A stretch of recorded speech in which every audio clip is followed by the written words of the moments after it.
Hello everyone, welcome back to law Vita. My name is Aaradhya. आज हम एक बहुत ही इंपॉर्टेंट प्रोसीजरल टॉपिक डिस्कस करने वाले हैं यूपी रेवेन्यू कोड के अंदर, ठीक है, जो कि डायरेक्टली लैंड डिस्प्यूट्स और रेवेन्यू मैटर्स से रिलेटेड है, जो कि है the appeals in the UP revenue code और उत्तर प्रदेश रेवेन्यू कोड 2006। ठीक है, तो अपील का सिस्टम किसी भी लीगल फ्रेमवर्क में जस्टिस का सेकंड चांस होता है, ये हम सब जानते हैं, जहाँ पे एक अग्रीव पार्टी यानी कि जो व्यक्ति जो डिसीजन उसको मिला है उसके मैटर में उससे ना खुश है, वो हायर अथॉरिटी के सामने अपना केस दोबारा रख सकता है। यही तो प्रोसीजर है अपील का। अगर उसे लगता है कि लोअर कोर्ट ने जो डिसीजन दिया है वो गलत दिया है, तो यूपी रेवेन्यू कोड में अपील का जो सिस्टम है वो सेक्शन 207 से 212 तक, 207 से 212 तक के जो प्रोविजंस हैं वो अपील के प्रोसेस को रेगुलेट करते हैं। इसमें रेगुलेट किया गया है जहां first appeal, second appeal, review, case transfer से जुड़ी सारे प्रोविजंस क्लियर की गई हैं इन सभी सेक्शंस के अंदर। ठीक है, तो ये आपका साइनॉप्सिस है, आप इसको याद रखना। फर्स्ट अपील सेक्शन 207 में है, सेकंड अपील 208 में है। कुछ ऐसे मामले जिनमें अपील लाई नहीं करती है उसकी बात 209 में की गई है। रिव्यू पावर 211 में डिस्कस किया गया है एंड ट्रांसफर का पावर 212 में डिस्कस किया गया है। चलिए फर्स्ट अपील के साथ शुरुआत करते हैं, दैट इज सेक्शन नंबर 207। ठीक है, तो क्या है फर्स्ट अपील? अगर किसी व्यक्ति का कोई राइट, किसी टाइटल या किसी इंटरेस्ट पर इफेक्ट पड़ता है ड्यू टू एनी ट्रेसपासर और एनी थर्ड पार्टी, है ना, देन वो व्यक्ति शेड्यूल 3 के थ्रू अपील फाइल कर सकता है। Any person who is having a right, title or interest in any holding either as a bhumidhar or asami, ठीक है, या तो वो भूमिधर की कैपेसिटी में होल्ड कर रहा है वो राइट, या फिर आसामी की कैपेसिटी में, एंड उसका वो राइट इन्फ्रिंज हो रहा है, ठीक है, बाय आइदर एनी ट्रेसपासर और एनी थर्ड पार्टी, तो वो व्यक्ति जो है फर्स्ट अपील के लिए अप्लाई कर सकता है विद इन शेड्यूल 3। ठीक है, और ये अपील उस अथॉरिटी के सामने जाएगी जिसका जुरिस्डिक्शन कॉलम 2 एंड कॉलम 3 में एन्यूमरेटेड है ऑफ शेड्यूल 3। ठीक है, ये फैक्ट्स आप याद रखना। तो we have a case here of Sudhakar Rao versus collector Varanasi of 2019, जिसमें कोर्ट ने यह अपहोल्ड किया था कि अग्रीव पर्सन को अपील का राइट है within 207 section of UP revenue code. तो इस केस में फर्स्ट अपील के कॉन्सेप्ट का जिक्र किया गया था। अब हम बात करते हैं कि कब ये अपील जो है वो फाइल की जा सकती है। तो अगर किसी सूट या एप्लीकेशन का फाइनल डिसीजन या डिक्री आ जाती है और पार्टी उससे अग्रीव्ड है, पार्टी जो है संतुष्ट नहीं है उस फाइनल डिक्री से या उस जजमेंट से, और पार्टी अग्रीव्ड है, तो वो कॉलम नंबर 4 ऑफ शेड्यूल 3 के अंदर फर्स्ट अपील फाइल कर सकती है। The aggrieved party has a right to file the first appeal before the prescribed authority which is mention in column 4 ऑफ शेड्यूल 3। अब बात करें कि ये जो अपील है ये किन किन ग्राउंड्स पे फाइल की जाती है, तो 3 ग्राउंड्स का जिक्र है। पहला है अगर कोई मटीरियल इलीगैलिटी पाई गई है इन द डिसीजन और the decree. Second is if there is lack of jurisdiction found, and third is if the wrong application of CPC sections has been taken place। अगर जो orders पास किए गए हैं either under section 47 और 104 of CPC, अगर उनका application गलत है तो इन ग्राउंड्स पे फर्स्ट अपील जो है वो लाई जा सकती है।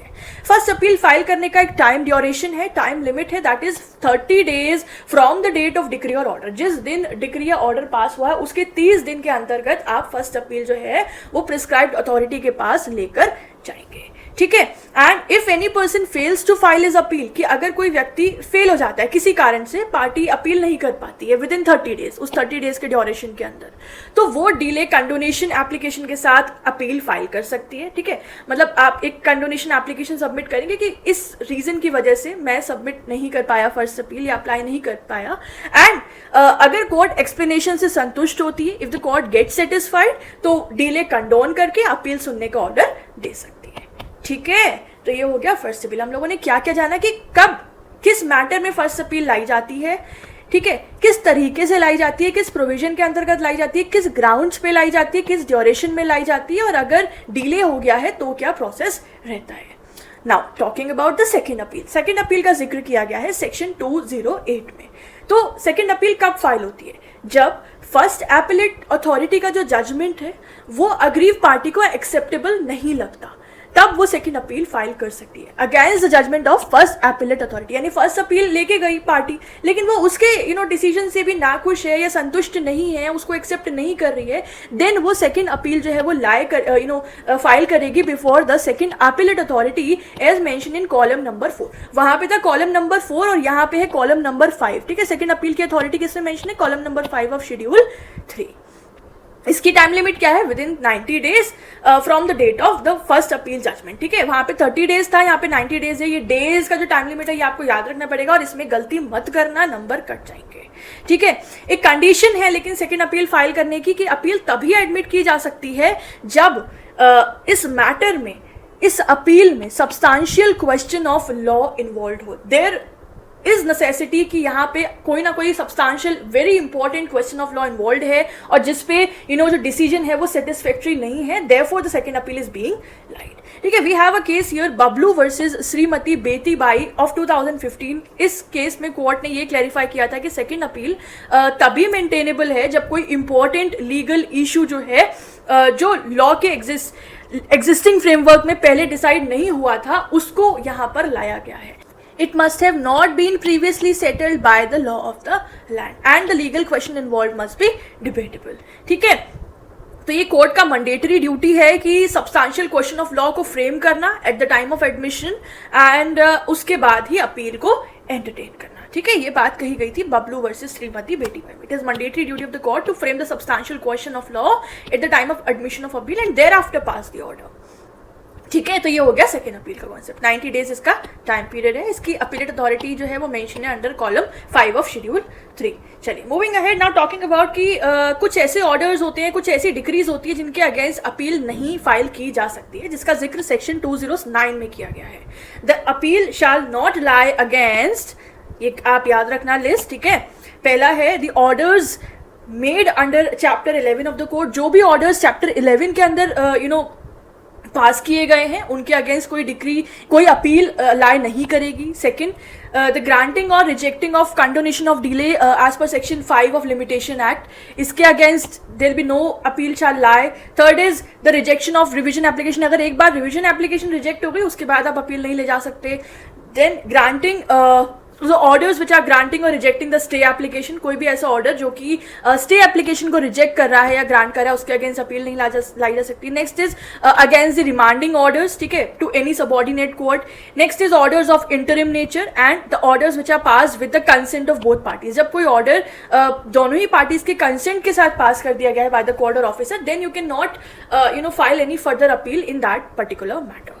तो इसका इस प्रोविजन का पर्पस ये है कि जुडिशियल सिस्टम का बर्डन कम रखना और अननेसेसरी लिटिगेशन को अवॉइड करना। ठीक है, चलिए next provision is section 211 talking about the power of review. तो रिव्यू की पावर क्या है? रिव्यू का मतलब है अपने ही डिसीजन को रिकंसिडर करना अंडर लिमिटेड ग्राउंड्स की।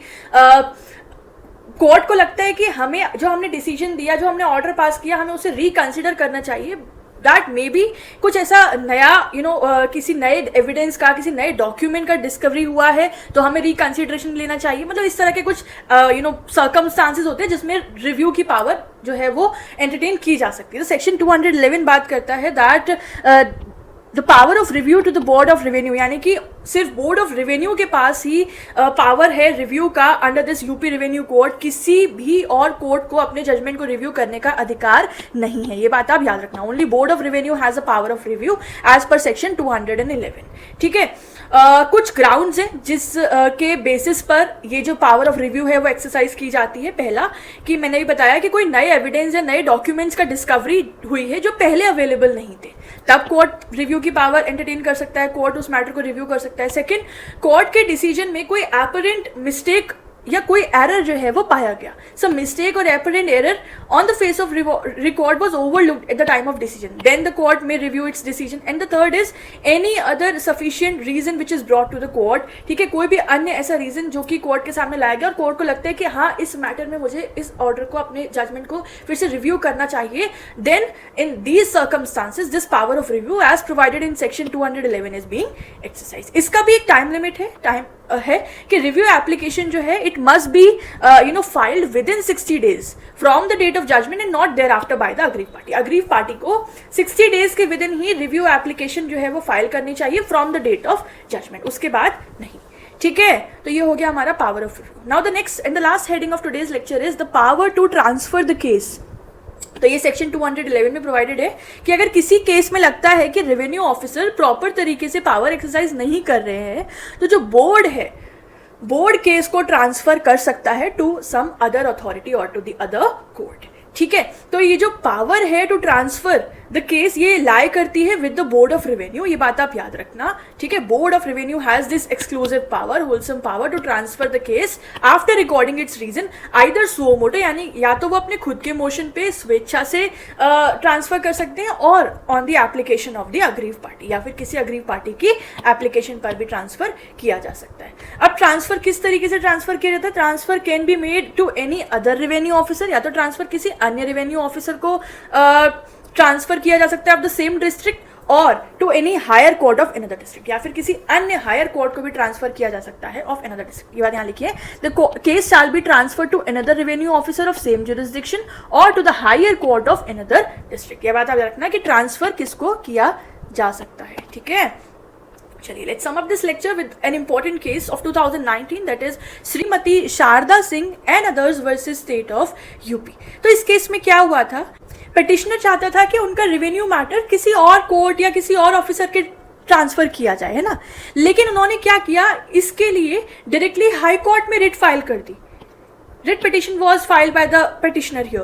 तो यहाँ हाई कोर्ट ने कहा कि जो सेक्शन 212 है यूपी रेवेन्यू कोड का, उसके तहत ट्रांसफर की पावर ऑलरेडी रेवेन्यू अथॉरिटीज के पास है ना, और ये पावर कॉन्करेंट है, किसी एक पर्टिकुलर अथॉरिटी तक लिमिटेड नहीं है. इसके लिए रिट पिटिशन फाइल करने की जगह प्रॉपर रेमेडी अडॉप्ट करनी चाहिए जो भी इस कोड के अंदर प्रोवाइडेड है, और इसीलिए कोर्ट ने इस रिट पिटिशन को डिसमिस कर दिया था. Sharda Singh versus state of UP. So basically ये केस क्यों इंपॉर्टेंट है? Because it clarifies that parties must first use the remedies which are available under revenue law before rushing to the high court, है ना. It explains that how transfer powers under section 212 are flexible and are not restricted to a single authority. At the same time, it reinforces the principle of judicial discipline and avoid unnecessary writ petitions, है ना. तो दोस्तों ये था UP revenue code में appeal, review और transfer को लेके कुछ प्रोविजंस जो कि दिए गए हैं ताकि जुडिशियल प्रोसेस ट्रांसपेरेंट और फेयर रहे. फर्स्ट अपील सेक्शन 207 में प्रोवाइडेड है, विद इन 30 डेज आपको फाइल करनी है. सेकंड अपील सेक्शन 208 में प्रोवाइडेड है, जो कि विद इन 90 डेज आपको फाइल करनी है, only on the substantial question of law. Then there is a provision of no appeal, that no appeal shall lie. So इसका प्रोविजन सेक्शन 209 में है. देयर आर सर्टेन प्रोसीजरल और interim orders जिसके खिलाफ appeal allowed नहीं है. Then there is a power of review under section 211 and we discuss the power of transfer under section 212 in cases of any judicial irregularity or bias. ठीक है, तो ये जो सिस्टम है ये इंश्योर करता है कि रेवेन्यू जस्टिस एक्सेसिबल और स्ट्रक्चर्ड रहे और हर व्यक्ति को फेयर अपॉर्चुनिटी मिल सके अपना मैटर हायर अथॉरिटीज के सामने रखने का. राइट, तो ये था हमारा आज का लेक्चर. अगर आपको ये लेक्चर यूजफुल लगा हो तो वीडियो को लाइक करें, कमेंट करके बताएं कितना यूजफुल है, नोट्स कैसे लगे, और हमारे चैनल लॉ वीटा को सब्सक्राइब करना मत भूलिएगा. अगर आपको इस सब्जेक्ट के या किसी भी और लॉ सब्जेक्ट के नोट्स चाहिए जो कि पेड नोट्स हैं, कुछ नॉमिनल अमाउंट पे हम प्रोवाइड करते हैं, उसकी पीडीएफ रहती है और हर टॉपिक की पीडीएफ सेपरेट, हर टॉपिक जो है वो सेपरेट पीडीएफ में कवर किया जाता है. ठीक है, तो आप उसकी इंक्वायरी, उसकी कंप्लीट डिटेल्स ले सकते हैं हमारे इंस्टाग्राम पेज lawvita_80 पे या हमारी ईमेल आईडी पे. ठीक है, सो मिलते हैं अगले टॉपिक में एक और इंपॉर्टेंट लीगल कॉन्सेप्ट के साथ. Thank you so much and all the best to everyone जिन जिनके एग्जाम्स हैं. Keep studying, have a good day, bye bye.